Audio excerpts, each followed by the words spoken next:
Today's topic is the truth that you'll find in silence. And isn't it true that we find more true things in the silent spaces where there isn't anything said, just things thought about and reflected, than we ever find in the forums of places where people have a lot to say? There's always people that'll tell you what the truth is, their own version of the truth, that is, their agenda, their thoughts on things, their 2 cents that you didn't really ask for. But that's seldom the truth. It usually contains some truth because most people have some good points about them, but it's not the whole truth. It's not the objective truth. It's not the well-rounded truth that contains all angles. And it usually leaves out quite a bit. So if you want to know what the truth is, if you want to find truth, look at the places and the people who are silent. And you might find a lot of interesting things that you wouldn't have otherwise realized, concealed right there in plain view, in the space in between all of the different things people have to say. If you ask people about their story, they'll probably tell you about how they're a victim. They'll tell you about what other people have done to them. They'll tell you about all sorts of things that they want you to know. But if you look at the space in between, then you'll see the things that they omit, the things that they didn't tell you. Quite often, the people that don't have anything to say are the ones that have the most were really worth sharing, the things that you would want to know and want to discover. But as with a door that's open to those who knock, but doesn't try to recruit anyone to go through it, the truth doesn't really seek followers. It just is. The truth doesn't need anyone to acknowledge it in order for it to be secure or for it to exist. The truth needs no advocate because it is self-evident. And even if no one knows it and no one acknowledges it, it's still just as true as ever. So understand that the things people tell you are the truth. The things that they're preaching from the mountaintop, saying you have to come around to this way of thinking, you have to believe this, you have to accept this truth. That's probably not the truth. Because those are messages which are fanatical and determined to find followers.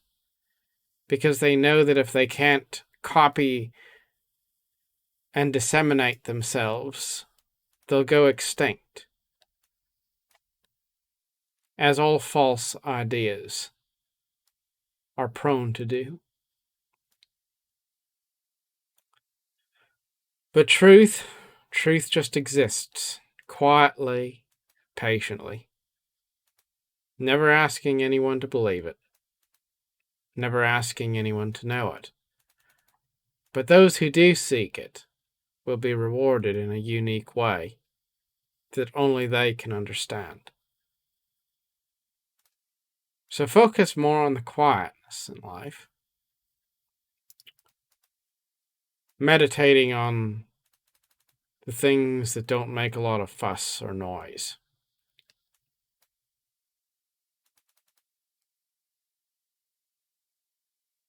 And tune out the things that make the most ruckus and commotion, the things that want your attention all the time, the things that are dramatic and self-serving. I know it's hard because when you omit a lot of those things, you wind up having a lot more space in your life, a lot more time, perhaps fewer friends, and fewer things to occupy you. And we're not comfortable with empty space. We like to fill it up with something. But truth is usually something that doesn't need every minute of space, every inch of space to be populated. Just is.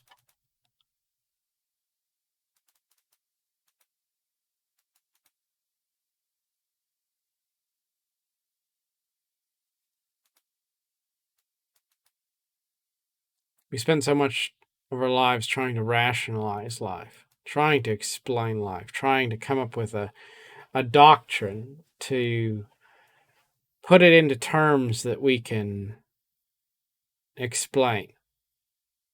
And we don't really need to do any of that. We can just let life be just what it is, a force of nature.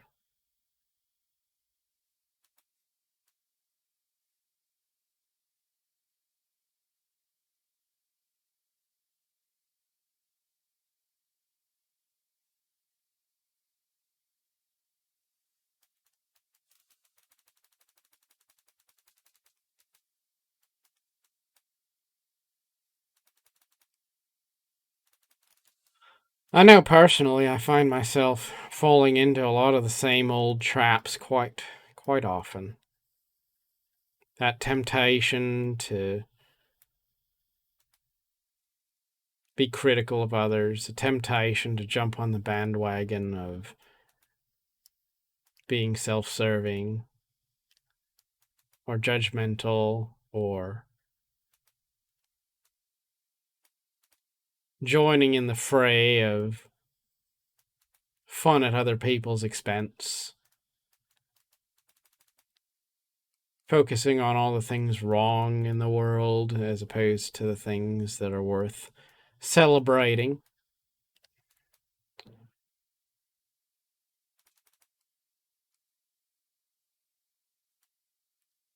You talk about focusing on things that are true and just and worthy and uplifting. So easy to get sucked into the water cooler banter of putting people down and talking about them behind their back and making little jabs. It's human nature. Picking factions and finding allies for our cause. And yet all those things, for all their fun, are actually toxic things that distract us from finding out the real truth in life. That truth that underlines all things. The truth that doesn't try to persuade and simply is all around us all the time. I've often thought that you can't actually find the things you need in life until you're willing to fully divest yourself of the things you don't need. And that's the test that we're all up against. Can we let things go that we don't need anymore? Or do we hang on to them? Because as long as we're hanging on to those old things, then better things can't fall into place.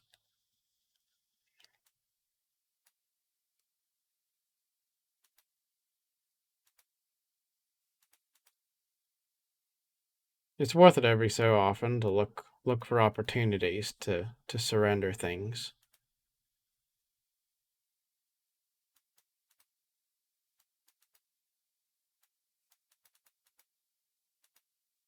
Because you don't want your cup to be so full of meaningless things, that you can never fill it with things that are special, because your mind's already fully consumed with other things that fill up the space.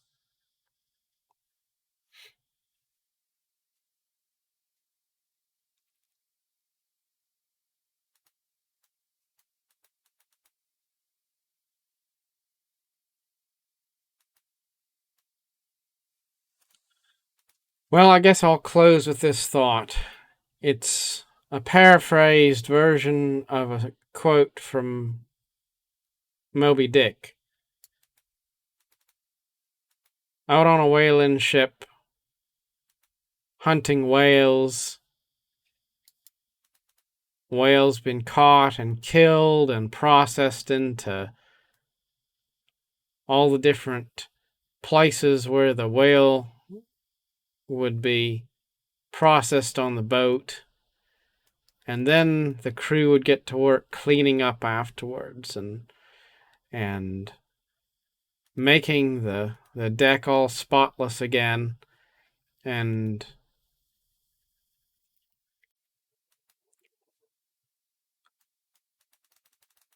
said no sooner than we cleanse ourselves from life's defilements and return to living again in clean tabernacles of the soul, then no sooner than that is done, but there comes another cry.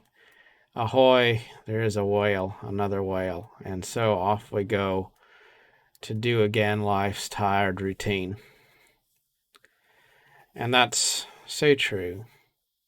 We have this ongoing journey to try to make ourselves better, to try to let go of the things that are toxic and unneeded in our life, to process the things we need to process, and to find a sense of peace,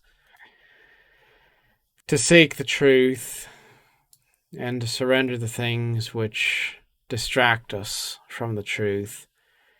And yet, no sooner than we make progress, no sooner than we are able to say, yes, we've done a good thing for ourselves, then once again there's another challenge, another foe on the horizon, another something that is there to distract us, to consume our attention, to bring out our human imperfections again. And then we have to fight those battles all over again. And that's life. As Leonard Nimoy once said, I've died sometimes many times in a single day. Every time I've said goodbye to my old self and embraced something new. Sometimes we have to die many times in a day.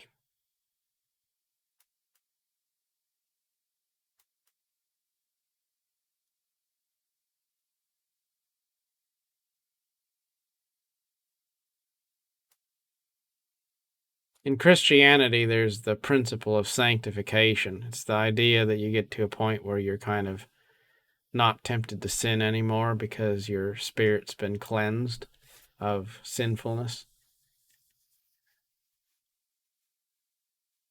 Maybe the secret there is not that you get to a point where you don't want to do bad things anymore, where you don't have negative thoughts anymore. That you come to learn that that's an ongoing journey of continual renewal, continual repentance, continual reformation, continual renewal of the commitment to surrender things that we don't need in our lives anymore. It's getting away from that idea of completion, of saying, I've got there, I've done that, I am who I need to be, I am where I need to be, and then expecting that to stay that way. It's having the garden and being willing to keep on coming back to weed the garden, even after you've done your weeding, you've cleaned up your garden, you've got it looking pretty good, but you know it's never perfect, and you're going to have to keep on coming back to keep it freshened up and make sure it's in the right order. And there's never a time when you can say that you've finished with the garden and it's now going to be permanently weed free. That's how it is. That's the closest we can ever get to perfection, is just being honest enough to know that we're not perfect, that we're not going to be. And then we always course correct every single day, many times in a day. I hope you have a wonderful day. Thank you for watching. Till next time. Goodbye.